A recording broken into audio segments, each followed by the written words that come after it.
स्वागत है बच्चों मेरे चैनल पर। पहले हमने देखा था कि कोशिका विभाजन, माइटोसिस और मियोसिस यानी कि समसूत्री और असूत्री विभाजन मैंने बताया था आपको।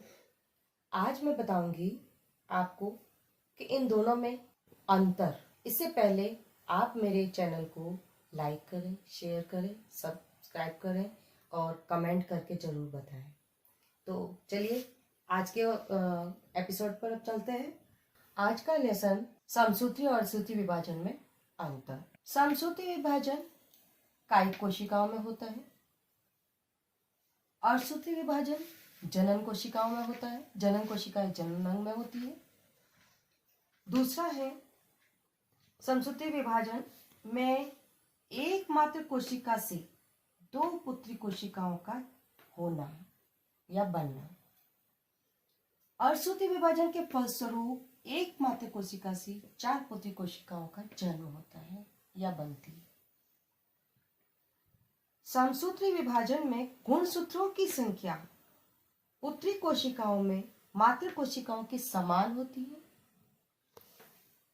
जबकि असूत्री विभाजन में गुणसूत्रों की संख्या पुत्री कोशिका में मातृ कोशिका से आधी रह जाती है। कोशिकाएं तो चार बनती हैं, लेकिन उनमें गुणसूत्र जो होते हैं वो आधे रह जाते हैं।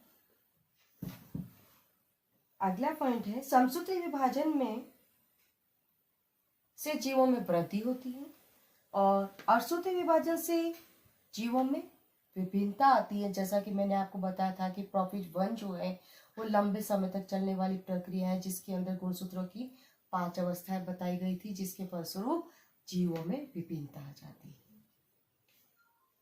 नेक्स्ट है समसूत्री विभाजन के फलस्वरूप कायिक वृद्धि होती है कोशिकाओं में,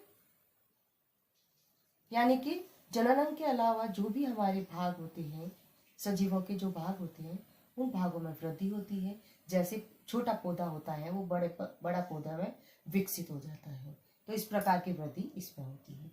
लेकिन जब उसमें फूल बन जाता है यानी कि जननांग बन जाता है, तब उसमें जो विभिन्नताएं आएगी या उनका परागण वगैरह होता है, जिसके फलस्वरूप उनमें विभिन्नता आती है, फल बनता है, बीज बनता है, तब उसमें अगली पीढ़ी का जो बीज बनता है उसमें अलग गुण आ जाते हैं, कुछ विभिन्नता आ जाती है।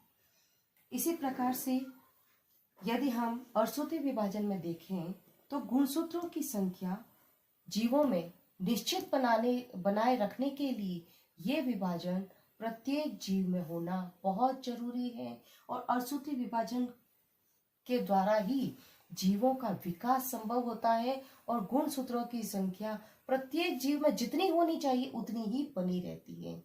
ये हमने आपको आज बताया समसूत्री और असूत्री विभाजन का महत्व और जो अंतर है उसके बारे में।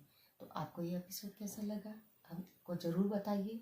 लाइक करना, हमारे चैनल को सब्सक्राइब करना और कमेंट जरूर करना। अगला आप क्या पढ़ना चाहते हो इसके बारे में जरूर बताएं।